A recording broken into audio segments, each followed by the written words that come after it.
Top 5 historical dramas. Let's go. Number 5, Nuremberg. This is a Greek courtroom drama.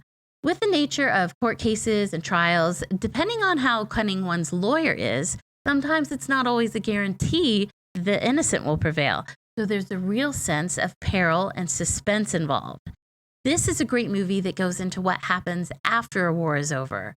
Actual court transcripts were used for the dialogue in courtroom scenes, along with old footage of defendants and other courtroom members. So the accuracy of this historical drama is pretty good.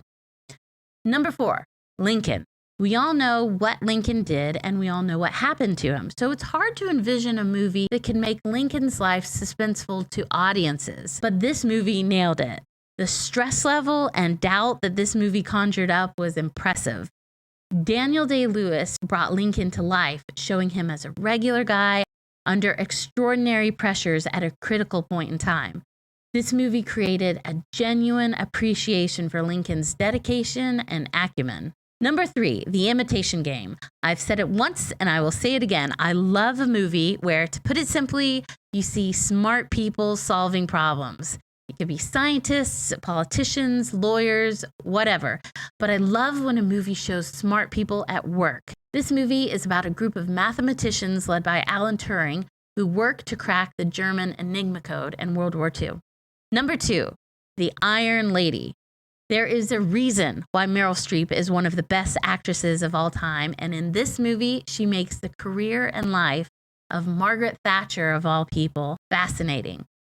One of the great things about modern productions is, in the right hands, it has the ability to take a moment in history, come alive with camera shots, huge symphonic music, and enormous wardrobe and set budgets. Now, all of these things on their own cannot save a bad movie, but when combined with great writing, it can elevate a movie enormously. And number 1, Darkest Hour. I think people underestimate how cunning and brilliant Churchill really was. A lot of times in school, when you're learning history, it's just the broad strokes. You don't have any awareness or appreciation for the intensity of the event in question. Darkest Hour follows the trepidatious election of Winston Churchill and the monumental task of rescuing soldiers stranded in Dunkirk. But one of the best parts of this movie was watching Churchill convince his peers that negotiating with Germany was a no-go. Now, today with hindsight, that position seems like a no-brainer. But back then, it wasn't as obvious to everyone. So watching him use his guile and wits to influence an entire government to do a 180 and come around to his way of thinking was really great. Now, this is just a list of 5 really great movies. In reality, there are hundreds of great historical dramas out there. So what I would like to hear from you is, what are your top 5 historical dramas? Let me know in the comments below. Thanks for watching.